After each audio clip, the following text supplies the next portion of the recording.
Yang jelas Pak Kapolda sudah melaporkan kepada saya terkait peristiwa yang terjadi dan saya minta untuk mendalami motifnya. Namun yang jelas saya sudah perintahkan agar kasus itu diproses tuntas terhadap pelakunya, oknum, pelaku dari institusi, agar ditindak tegas apakah itu proses etik maupun pidananya. Apalagi kalau kemudian motifnya kemudian ternyata dilakukan terhadap hal-hal yang selama ini kita anggap mencederai institusi. Saya minta siapapun, apapun pangkatnya, tindak tegas, nggak usah ragu-ragu. Ya.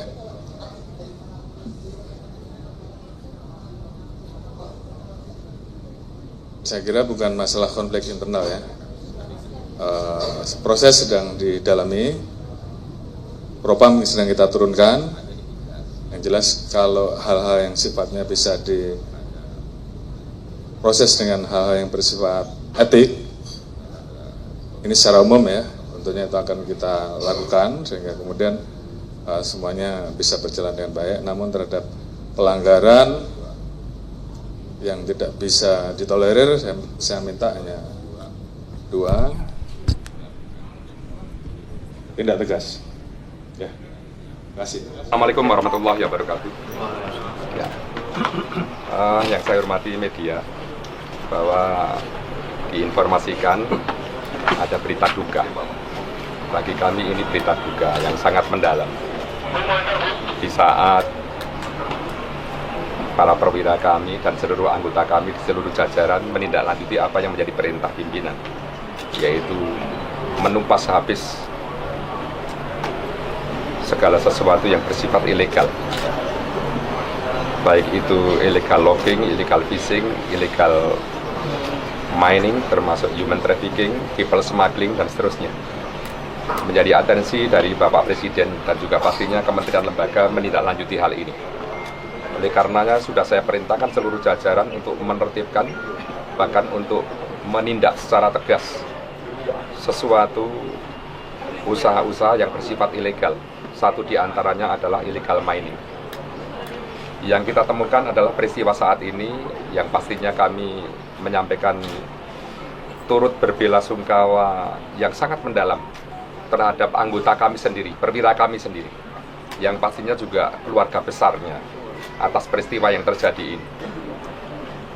Peristiwa singkatnya adalah belum bisa kami rilis secepat ini untuk secara detail, tetapi secara umum kami akan meluruskan. Mengingat pemberitaan sudah cukup banyak dari beberapa media yang nanti khawatir dari pemberitaan itu akan membias dan tidak fokus pada peristiwa yang terjadi. Sehingga berita yang kami sampaikan ini adalah A1 karena kami sudah mendalami sejak tadi malam, sejak peristiwa terjadi pukul 00.15 waktu Indonesia Barat sampai detik ini kami mengikuti dan terus melakukan pendalaman walaupun yang bersangkutan sedang dalam pemeriksaan. Disampaikan bahwa pada minggu-minggu ini dan juga hari-hari sebelum peristiwa ini terjadi, salah satu Polres sedang melakukan penegakan hukum terhadap pekerjaan-pekerjaan tambang yang diduga ilegal. Jenisnya adalah penambangan sirtu atau galian C. Kita sebut galian C di wilayah Solok Selatan, di wilayah hukum Polres Solok Selatan, yang dilakukan oleh jajaran reserse kriminal Polres Solok Selatan yang dipimpin oleh AKP Ulil, yang bersama-sama anggota sudah beberapa kali menindak secara tegas pelaku kejahatan jenis ini yang tanpa izin. Karena beberapa di antaranya memang berizin, tetapi kita juga sedang mendalami sampai detik ini yang mendapatkan tindakan atau upaya hukum ini adalah yang berizin atau tidak berizin. Karena dari beberapa kami akui ada izin untuk galian C ini. Tetapi satu sisi pastinya juga memunculkan pro dan kontra di saat penegakan hukum itu dilakukan. Di dalam pelaksanaan kegiatan ini, tanpa diduga sebelumnya bahwa seorang perwira yang juga barangkali salah satu kita anggap sebagai tersangka, oknum dari anggota kami juga pada posisi kontra terhadap penegakan hukum. Ini sesuatu yang tidak kami duga, karena pada awalnya penegakan hukum ini sudah kami apresiasi, bahkan terhadap AKP Ulil ini sudah kami berikan penghargaan, apresiasi. Sudah 2 kali bertemu saya di ruangan maupun di rumah dinas. Di 2 hari kemarin juga bertemu lagi di saat ada rakernis reserse kriminal umum, terutama identifikasi. Saya bertemu lagi dan memberikan apresiasi kepada yang bersangkutan atas prestasi penegakan hukum terhadap tambang, terutama galian C yang ada di Solok Selatan yang diduga ilegal. Di saat penegakan hukum tadi malam ada peristiwa yang seperti saya sampaikan tidak terduga sebelumnya, bahkan mungkin dari anggota penegak hukum sendiri, yaitu AKP Ulil dan kawan-kawan, yaitu salah satu perwira polisi yang jabatannya adalah Kabak Op, itu melakukan perbuatan yang sangat tidak terpuji dan sangat tercela. Memang untuk awal ini sebenarnya kami belum merilis, kecuali menyampaikan duka karena kita sedang prosesi untuk pengantaran jenazah ke Makassar. Sehingga pada awal ini pastinya juga kami sampaikan juga, mengingat media pastinya juga masyarakat membutuhkan informasi yang akurat terkait dengan hal ini. Yang dilakukan oleh oknum ini adalah melakukan tembakan, diduga melakukan tembakan, diduga kuat melakukan tembakan dari jarak dekat terhadap korban, yang akhirnya korban meninggal dunia. Yang akhirnya dalam waktu 5 menit setelah saya menerima berita, korban dinyatakan sudah meninggal dunia. Dan akhirnya di dalam waktu kurun tidak terlalu lama, oknum tersangka ini juga menyerahkan diri ke Polda dengan upaya-upaya tertentu, dan sampai saat ini secara intensif sedang kita dalami apa yang menjadi motifnya. Kita belum bisa melaporkan, menginformasikan secara utuh, kecuali nanti sudah kita kumpulkan keterangan saksi maupun dari yang diduga tersangka.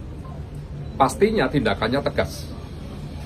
Dalam minggu ini kami upayakan sudah ada proses PTDH. Dalam minggu ini setidak-tidaknya sampai 7 hari ke depan saya sudah melaporkan ke pimpinan Polri dan juga dari pusat juga. Ini tindakan yang harus tegas kepada siapapun yang menghalang-halangi penegakan hukum yang sangat mulia ini. Kemudian tentunya kami juga memohon kepada media di dalam konteks penulisan berita tidak terlalu dibesar-besarkan sebagaimana yang pagi ini juga sudah muncul di pemberitaan. Tetapi yang dimaksud pimpinan menghabisi itu juga siapa? Tapi saya sampaikan di sini bahwa memang di satu Polres, di satu satuan, sebenarnya antara aparat penegak hukum dalam hal ini seorang Kasat memang sangat dekat dengan seorang Kabak karena bagian dari struktur organisasi. Tetapi apapun yang terjadi, pendalaman masih kami lakukan secara umum. Secara khusus kita belum bisa mendetailkan misalnya ada bagaimana kausalitas dan hubungan secara individual antara korban dengan pelaku. Ini juga masih kami dalami. Penegak hukum dengan satu sisi diduga oknum yang bertentangan atau berlawanan pendapatnya atau berlawanan niatnya atau mungkin berlawanan tujuannya. Kita belum mengatakan mana yang backing, mana yang tidak, itu belum, itu masih terlalu prematur. Karena ini baru kita sampaikan peristiwanya benar terjadi. Dan ada perwira kami yang juga meninggal dunia, yang secara hukum pastinya kita akan tegakkan seoptimal mungkin. Tetapi secara manusiawi dan secara dinas pasti juga kami akan mengantarkan jenazah, menyerahkan jenazah ke keluarga almarhum, dan sampai nanti proses pemakaman di Makassar, di kampung halamannya, karena orang tua terutama ibu dari almarhum masih ada. Ini pun berdasarkan atas permintaan dari orang tuanya untuk pengurusan terkait dengan pemakaman jenazah. Tentunya dalam hal ini kita tidak akan berharap terjadi lagi, pastinya juga ini yang terakhir terjadi, dan ini justru untuk memberikan shock terapi juga bagi yang lain para penambang-penambang yang sifatnya ilegal itu tutup menghentikan, karena memang dalam minggu-minggu ini, bulan ini, sampai ke depan kami akan menindak tegas bagi pelanggar-pelanggar, terutama illegal mining yang sifatnya pasti akan merugikan negara dan kita semua. Pak, punya berapa tembakan, Pak? Baik, sementara yang bisa kami informasikan pelakunya tunggal, karena ini antara pribadi, tetapi apapun masih dalam pendalaman, kita juga belum menyimpulkan. Pasti kalau namanya pendalaman, pasti akan mengait-ngaitkan dengan peristiwa sebelumnya dan apa yang mungkin terjadi yang sebenarnya. Ya, seperti itu. Tembakan memang benar, ada tembakan. Berapa kali, Pak? Diperkirakan kalau dari hasil visum dokter itu 2 kali. Di bagian mana, Pak? Mengenai bagian pelipis dan pipi, menembus bagian tengkuk, ya, itu diduga jaraknya dekat, karena dari secara detail pada malam dini hari tadi, hari Jumat tanggal 22 November 2024 pukul 00.15, itu di saat berada di ruangan identifikasi, di saat akan mengambil handphone di kendaraannya, itu diduga diikuti oleh pelaku ini dan ditembak dengan cara yang sangat tidak manusiawi dan akhirnya juga tewas di tempat. Untuk pelaku menyerahkan diri atau bagaimana, Pak? Awalnya memang kita tidak tahu kalau pelaku akan menyerahkan diri, karena jarak antara kejadian tadi malam dengan Padang itu kan, tinggalnya kan di kota Padang, itu kan kalau malam ya 3 jaman lah. Tetapi saya mendapat informasi tadi saat kami perintahkan untuk tim bergerak mencari dan menemukan dengan dalam keadaan selamat pastinya, karena waspada, hati-hati, karena yang bersangkutan juga membawa senjata. Tapi tadi pagi kurang lebih pukul 03.30 saya dapat informasi dari Pak Waka, dari Pak Irwasda, dari SPKT itu yang bersangkutan menyerahkan diri. Seperti itu. Pak, barang bukti yang ditamankan apa aja, Pak? Sementara apa, Pak? Diduga pukul 00.15. Barang bukti yang kita amankan apa aja, Pak? Barang bukti yang bisa kita amankan ada mobil kendaraannya yang untuk perjalanan dari Solo Selatan ke Padang, kemudian senjata api, jenisnya ya senjata api dinas lah, ya, dan juga magazen berisi 15, sudah digunakan 9, yaitu 2 pada yang diduga dilakukan oleh tersangka ini kepada korban, dan yang 7 sedang kami dalami. Nanti yang di mana, karena masih tersimpan di magazen itu sisa dari 15 dikurangi 9. Rekaman CCTV ada yang kita amanin, Pak? Sementara masih juga kita butuhkan dan masih kita gunakan itu. Nah, manakala nanti TKP-nya itu memang tersorot oleh CCTV, pasti peristiwa yang terjadi di situ lebih akurat. Tetapi kita juga masih meyakini karena saksi juga ada di lokasi. Anggota reserse yang bersama-sama dengan Kasat itu juga ada di lokasi, sehingga juga bagian dari kesaksian. Korban dan pelaku sudah berapa lama bertugas di sana, Pak? Kalau korban memang baru kurang lebih 1 tahun, kalau pelaku sudah diperkirakan 3 tahun sejak tahun 2022 sampai saat ini. Sebagai PS atau pejabat sementara, sebenarnya ya dalam promosi itu andai kata mereka semua berprestasi, ya pastinya almarhum ini juga akan job kompol dan juga Kabak ini akan job kompol juga sama. Tetapi karena peristiwa ini terjadi di luar dari dugaan kita semua, pastinya ini juga suatu musibah yang pastinya kami tidak bisa memprediksi sebelumnya kalau akan terjadi seperti ini. Kami juga sekali lagi sangat prihatin, tetapi apapun peristiwa ini sudah terjadi, harapannya ke depannya kita akan lebih optimal ya di dalam pengawasan secara melekat pada seluruh. Ada upaya perlawanan dari korban? Almarhum belum nikah. Almarhum ini masih bujang. Almarhum masih bujang, seorang yatim, dan bapaknya sudah meninggal sejak kecil, dan beliau hanya diasuh ibu, dan pastinya karirnya sangat bagus karena dari perjalanan karirnya sangat hebat. Almarhum ini anak yang baik, anak yang juga respect, loyalnya tinggi, sehingga begitu saya perintahkan untuk tumpas habis tambang ilegal, terutama yang marak, yaitu galian C yang tanpa izin atau apapun yang tanpa izin, dia sudah mempunyai prestasi tinggi di bulan terakhir ini. Laporan hasilnya juga sudah ada pada kami, apresiasi kepada yang bersangkutan juga sudah kami lakukan. Ya, seperti itulah kira-kira. Jenderal, apakah pelaku itu membacking tambang ilegal atau bagaimana, Jenderal? Kalau kami terlalu prematur menyampaikan itu karena hubungan kedua perwira ini juga masih kami dalami seperti apa selama ini. Tentunya juga Kapolres Solo Selatan akan kami mintai keterangannya juga, karena yang sebagai komandannya langsung di Polres itu pastinya akan tahu persis bagaimana staf-stafnya, kinerjanya termasuk prestasinya, atau mungkin ada konflik of interest, kita belum mendalami itu.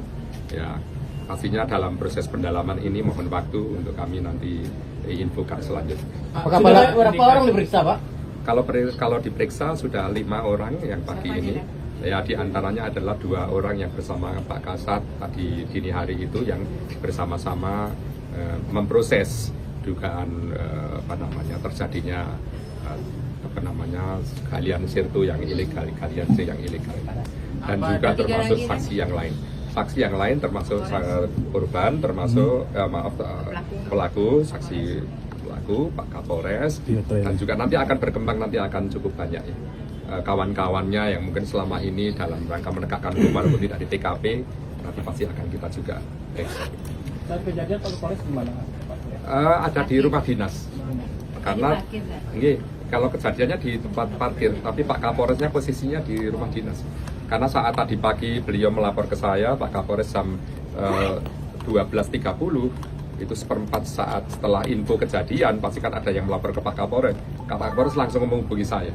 Dan sampai pagi ini, sampai hari ini juga saya mengikuti terus perkembangannya. Sehingga kita memang di samping itu kan kita juga akan meng-clearkan manakala ada info-info yang mungkin tidak benar. Termasuk rilis hari ini, saat ini, mungkin nanti ada rilis selanjutnya setelah pendalaman. Karena kita waktunya sangat mendesak, kita akan upacara pelepasan. Mungkin cukup di sini dulu untuk rangkaian bagaimana peristiwa yang terjadi ini. Nah ini nih, ya. Nah ini nih, kalau informasi dari video yang kami dapat di WA grup komisi, dan yang di tengah itu pelaku tuh. Ulang loh. Nah tunggu setting kamera. Udah siap? Tunggu kamera siap dulu. Kamera siap.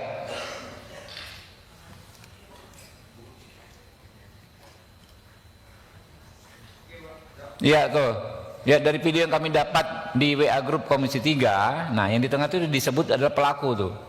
Ya, topi hitam tuh. Nah itu nggak diborgol kayak pejabat aja jalannya kan? Tuh.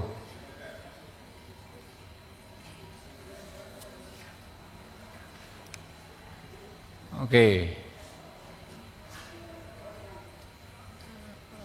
Ada foto yang di ini, yang ada tadi ada merah-merahnya. Nah itu kan di tengah, diborgol nggak tuh? Kayak di zoom bisa? Nggak diborgol. Tidak diborgol itu. Oke, mau ngobrol aja nih kayak apa? Itu lagi, ada foto lagi. Nah, ini di tangannya nggak diborgol. Ngerokok tuh kan kalau nggak salah ya. Ngerokok itu tangannya gimana?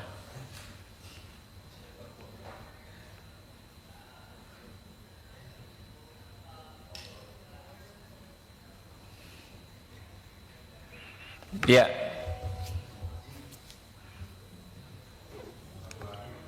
Ada lagi? Ada lagi? Foto lagi? Cuma itu? Oke. Yang di WA lagi Bu. Di grup komisi 3. Ada nggak foto video?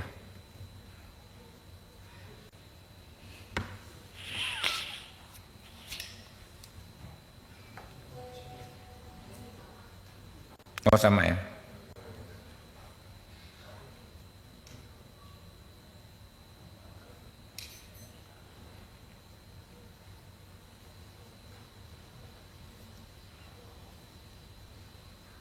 Sedikit lagi saya ngomong nih biar nggak salah kutip ini. Sedikit lagi teman-teman ya.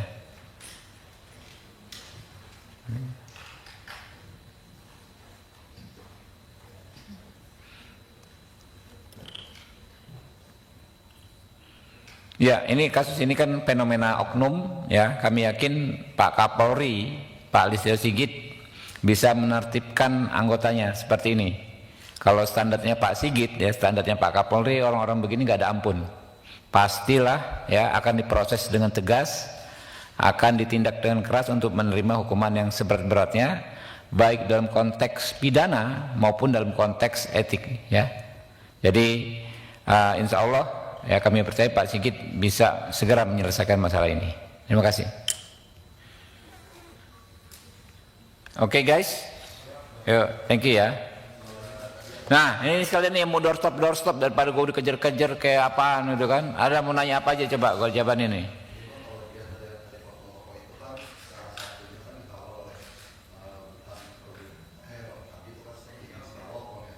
Yang mana tuh?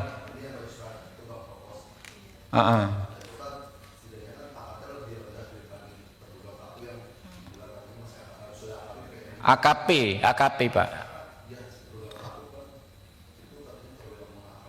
AKP, Ajun Komisaris Polisi.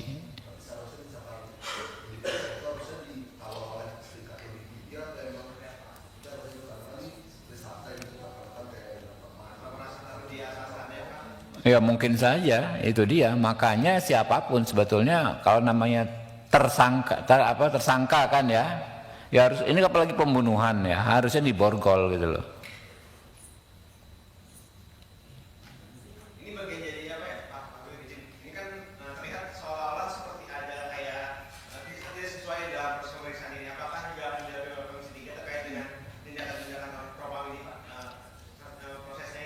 Iyalah, makanya kan kita akan ke sana dan kita akan panggil semua, termasuk ya kan kita mau bicara detail kasus ini, nggak hanya kasus ini jadinya nanti kan kasus-kasus bagaimana supaya kasus ini tidak terjadi di tempat lain. Satu soal evaluasi penggunaan senjata. Ya, psikologisnya bagaimana, kontrolnya seperti apa, apakah ada semacam medical check up kejiwaannya ya yang rutin, kan itu harus rutin bos. Bisa saja tahun ini dia sehat, tahun depan sudah agak stres ya kan, tidak layak lagi memegang senjata. Yang kedua terkait latar belakang dispute ini apa, katanya kan dia nggak suka gara-gara si Kasat Reskrim itu menindak tambang ilegal gitu loh. Ya motifnya kan begitu. Nah berarti kan dia membackingi tambang ilegal. Nah penanganan Propam, pemantauannya oleh Propam seperti apa nih oknum-oknum begini bermain ya?